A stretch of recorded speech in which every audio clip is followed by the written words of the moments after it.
Hello, this is Chetan Narula reporting for Cricket World, and my current pit stop is the Sydney Cricket Ground, which is, well, first of all, the historic venue where India won their first ever Test series on Australian soil. And just recapping to the fourth Test match, Cheteshwar Pujara with his third 100 of the series, 18th of his Test career. Rishabh Pant with his second Test 100, becoming the first wicketkeeper to score, first Indian wicketkeeper to score a Test 100 on Australian soil. 600 plus for India. Kuldeep Yadav with his second 5-wicket haul in Test cricket. A long call from how he fared from Lords and to Sydney. It was a good showing. In Australia were made to follow on for the first time since 2005. But the last 2 days were rained off and the match finished in a draw, handing India a 2-1 series win. A lot of positives for India from that series. Of course, Cheteshwar Pujara's runs, the bowling attack, taking so many wickets and just really crushing the Australian batsmen, squeezing them for runs. In fact, not letting them the independence to score even a single 100 throughout the Test series on their own home soil. So that says a lot about the team effort that India put in. And really, with Virat Kohli being outscored by Pujara, who scored 500 plus runs, double more than anybody else. It just shows you it was a collective team effort for India to win that Test series 2-1.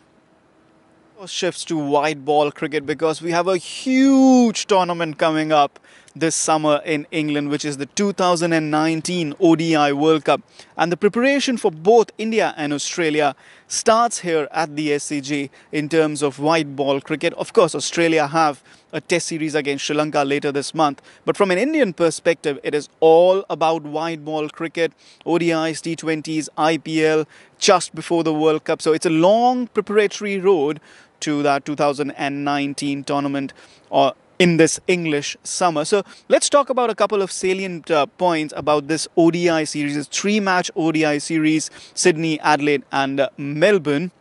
First of all, talking from an Australian perspective, their bowling is a bit lightweight. Nathan Lyon, of course, one of the world's best spinners at the moment. He comes back into the side after having not played ODIs for a while, and he pushes out Adam Zampa.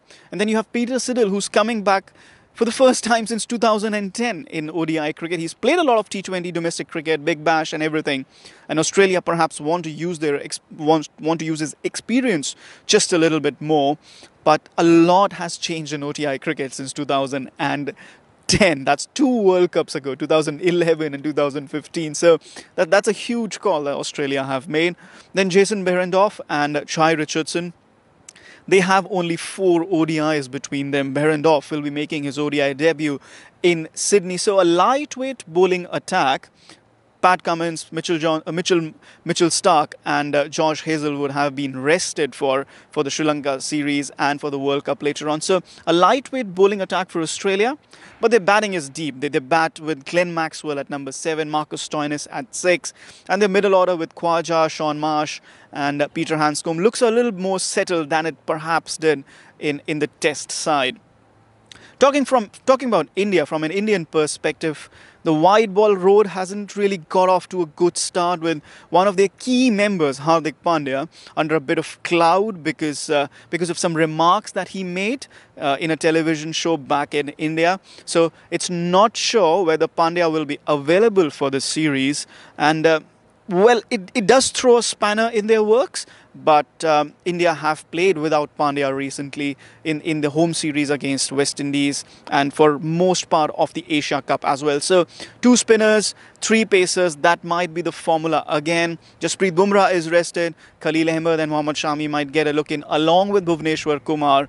And then of course you have MS Dhoni, Kedar Jadhav and Ambati Rayudu in the Indian middle order. But it's the top order, it's the Indian top order that really matters. That's Rohit Sharma, Shikhar Dhawan and Virat Kohli. Among the 3 of them, they've scored nearly 70% of India's runs, ODI runs, in the last 2 years. It could be a higher figure also if you just take 2018 into consideration. India are really dependent on their top order, and why not? They are the world's best top order in ODI cricket at the moment. Perhaps England is the one that comes close. So this is where India's preparation start. They have 13 ODIs to play, a couple of T20s here and there. In fact, 5 T20s, 3 in New Zealand, 2 in Australia. Australia have 15 ODIs before the World Cup. This is what matters over the next 3 and 4 months. With the IPL somewhere in between, both sides, along with 8 other nations in the world of cricket, will prepare for that World Cup in this English summer.